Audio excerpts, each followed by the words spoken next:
দেখো আমরা দেখতে পাচ্ছি বোর্ডে দুটো সেন্টেন্স লেখা রয়েছে। কি কি? The tall boy is my friend এবং next sentence the boy is very tall. এবং দুটো সেন্টেন্সেই দেখো টলের নিচে আন্ডারলাইন করা আছে। এবার আমাদেরকে যদি জিজ্ঞাসা করা হয় যে এখানে টল ওয়ার্ডটা what type of parts of speech, তাহলে আমাদেরকে যে কোনো সেন্টেন্সে পার্টস অফ স্পিচ খুঁজতে গেলে তোমাকে সবার আগে একটু পার্টস অফ স্পিচ সম্বন্ধে ধারণা থাকতে হবে। আমরা জানি আমাদের ইংরেজি গ্রামারে টোটাল 8 ধরনের পার্টস অফ স্পিচ রয়েছে। তাহলে এই 8 রকমের পার্টস অফ স্পিচের মধ্যে কোন ওয়ার্ডটাকে কোন ধরনের পার্টস অফ স্পিচ বলা হয় সেটা জানার জন্য তোমাকে কিন্তু পার্টস অফ স্পিচ সম্বন্ধে একটু ধারণা থাকতে হবে। তাহলেই তুমি কোনটাকে কোন টাইপের পার্টস অফ স্পিচ বলা হয় সেটা তুমি বুঝতে পারবে। এবার এই পার্টস অফ স্পিচ সম্বন্ধে কম বেশি ধারণা আমাদের প্রত্যেকেরই রয়েছে। সুতরাং তোমাকে যদি একটা সেন্টেন্সে কোনো একটা ওয়ার্ড কোন পার্টস অফ স্পিচের আন্ডারে পড়ছে জানতে গেলে তোমাকে দেখতে হবে যে ওই ওয়ার্ডটা বাকি অন্যান্য ওয়ার্ডের সাথে কি রকম ভাবে সম্পর্কটাকে মেনটেন করেছে। তাহলে এই সেন্টেন্সগুলোতে আমরা দেখি এখানে টল ওয়ার্ডটা কি রকম ভাবে অন্য সেন্টেন্সের সাথে সম্পর্ক রেখেছে। দেখো এই সেন্টেন্সে দেখতে পাচ্ছি the tall boy is my friend, লম্বা ছেলেটি হয় আমার বন্ধু। তাহলে এইখানে যে এই টল ওয়ার্ডটা, এই টল মানে হচ্ছে লম্বা, এই লম্বাটা কাকে নির্দেশ করছে? কে লম্বা? না, লম্বাটা হচ্ছে ছেলেটি, এই বয়টাকে নির্দেশ করছে। দেখো এই টল ওয়ার্ডটার এই বয় ছাড়া কিন্তু আর অন্যান্য শব্দের সাথে কোনো সম্পর্ক নেই। অর্থাৎ টল কাকে নির্দেশ করছে? না টলটাকে বা লম্বাটাকে, না ছেলেটি। এবার এই ছেলে বা বয় এটা কোন টাইপের পার্টস অফ স্পিচ? না এটা হচ্ছে আমরা জানি নাউন। বয়কে কি বলা হয়? একটা কমন নাউন বলা হয়। এবার একটা সেন্টেন্সে কোনো শব্দ বা কোনো পদ যদি নাউনের সাথে সম্পর্ক রাখে তাকে সবসময় কি বলা হয়? অ্যাডজেক্টিভ বলা হয়। তাকে কি বলা হয়? অ্যাডজেক্টিভ বলা হয়। অর্থাৎ যে শব্দ নাউনের দোষ গুণ অবস্থা সংখ্যা পরিমাণ প্রকাশ করে তাকেই কি বলা হয়? অ্যাডজেক্টিভ বলা হয়। সেকেন্ড সেন্টেন্সেও দেখো দ্য বয় ইজ ভেরি টল। এখানেও এই যে টল শব্দটি আমাকে তো এটাই বার করতে বলেছে যে এটা কোন ধরনের পার্টস অফ স্পিচ। তাহলে টল কথাটা কার সাথে সম্পর্ক রেখেছে? দেখো না, টল কথাটা হচ্ছে বয়টাকে নির্দেশ করছে। দেখো এখানেও যে দ্য বয় ইজ ভেরি টল, এখানেও কিন্তু লম্বাটাকে না ওই ছেলেটি। তাহলে এই বয়টা কি? না বয়টা হচ্ছে নাউন। তাহলে টল যেহেতু নাউনকে নির্দেশ করছে তাহলে টল ওয়ার্ডটাকে আমরা কি বলবো? অ্যাডজেক্টিভ বলবো। কারণ যে ওয়ার্ড নাউনকে কোয়ালিফাই বা মডিফাই করতে পারে তাকেই কি বলা হয়? অ্যাডজেক্টিভ বলা হয়। এবার তোমাদের মনে হতে পারে যে স্যার অ্যাডজেক্টিভ এটা তো আমরা জানি, এটা আবার আপনি নতুন করে এসে আবার কি বলে দিলেন। দেখো এই টল ওয়ার্ডটাকে দুটো সেন্টেন্সেই আমরা অ্যাডজেক্টিভ বলে জানি, কিন্তু এর পরে যে তথ্যটা আমি তোমাদেরকে দেব এটা কিন্তু তোমাদের অনেকের কাছেই অজানা। কিরকম চলো একবার দেখে নি। দেখো এই প্রথম সেন্টেন্সে টল কথাটা নাউনের আগে বসে নাউনকে অ্যাট্রিবিউট করছে। কি করছে? অ্যাট্রিবিউট। অ্যাট্রিবিউট অর্থাৎ দোষ গুণ প্রকাশ করছে। অ্যাডজেক্টিভ যদি ঠিক নাউনের আগে বসে নাউনকে অ্যাট্রিবিউট করে অর্থাৎ দোষ গুণ প্রকাশ করে তখন সেই অ্যাডজেক্টিভকে বলা হয় attributive adjective. ATTRIBUTIVE, attributive adjective বলা হয়। এইটা তোমাদের কাছে কিন্তু অজানা যে অ্যাট্রিবিউটিভ অ্যাডজেক্টিভ কি। না, অ্যাট্রিবিউটিভ অ্যাডজেক্টিভ হচ্ছে যখন কোনো অ্যাডজেক্টিভ ঠিক নাউনের আগে বসে এবং নাউনকে মডিফাই বা কোয়ালিফাই করে অর্থাৎ অ্যাট্রিবিউট করে তখন সেটাকে কি বলা হয়? অ্যাট্রিবিউটিভ অ্যাডজেক্টিভ বলা হয়। সেকেন্ড সেন্টেন্সটা দেখলেই তুমি বুঝতে পারবে এখানে কিন্তু বয়টা হচ্ছে নাউন, এই নাউনের আগে বসেনি কিন্তু অ্যাডজেক্টিভটা, দেখো নাউনের পরে বসেছে।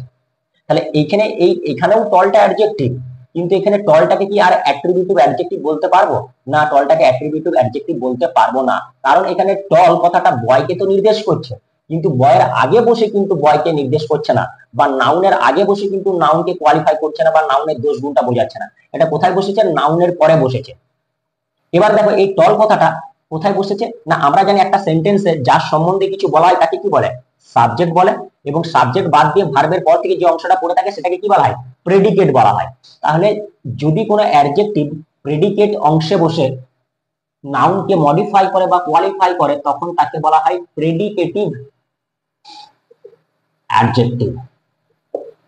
দেখো তাহলে এই প্রথম সেন্টেন্সে টলটাকে কি বলবো? অ্যাট্রিবিউটিভ অ্যাডজেক্টিভ বলবো, কারণ এখানে ঠিক নাউনের আগে বসে নাউনকে অ্যাট্রিবিউট করেছে তাই অ্যাট্রিবিউটিভ অ্যাডজেক্টিভ বলবো। এবং সেকেন্ড সেন্টেন্সে আমরা দেখতে পাচ্ছি এই টল অ্যাডজেক্টিভটা এটা নাউনের থেকে দূরে বসেছে অর্থাৎ ভার্বের অংশে বসেছে বা প্রেডিকেটের অংশে বসেছে, এই অংশটাকে প্রেডিকেট বলা হয়। তার জন্য এখানে এই টল অ্যাডজেক্টিভটাকে বলা হচ্ছে প্রেডিকেটিভ অ্যাডজেক্টিভ। আশা করবো তোমরা এবার বলতে পারবে যে কাকে অ্যাট্রিবিউটিভ অ্যাডজেক্টিভ বলে বা কাকে প্রেডিকেটিভ অ্যাডজেক্টিভ বলে। দেখো আমরা অ্যাডজেক্টিভ কাকে বলে এটা তো আমরা সবাই জানি, কিন্তু এই অ্যাডজেক্টিভের ভিতরে আরো কি রয়েছে সেটা কিন্তু জানাটাই হচ্ছে আমাদের কাজ। চলো তাহলে আরো দু একটা সেন্টেন্সের এক্সাম্পল দিয়ে এই জিনিসটাকে আরেকটু ভালো করে ক্লিয়ার করে দেখো। এই সেন্টেন্সে বলা আছে the intelligent girl stood first in the class. তাহলে আমরা এখানে দেখতে পাচ্ছি ইন্টেলিজেন্ট এই যে ওয়ার্ডটা, এটা কাকে নির্দেশ করছে না বালিকাটাকে নির্দেশ করছে, যে কে বুদ্ধিমান বা কে বুদ্ধিমতী। না এখানে নাউনটা হচ্ছে বুদ্ধিমতী, এখানে গার্লটা হচ্ছে কি একটা নাউন। আর এখানে এই যে ইন্টেলিজেন্ট ওয়ার্ডটা, এখানে ইন্টেলিজেন্টটা কে না মেয়েটি হচ্ছে ইন্টেলিজেন্ট বা মেয়েটি হচ্ছে বুদ্ধিমতী।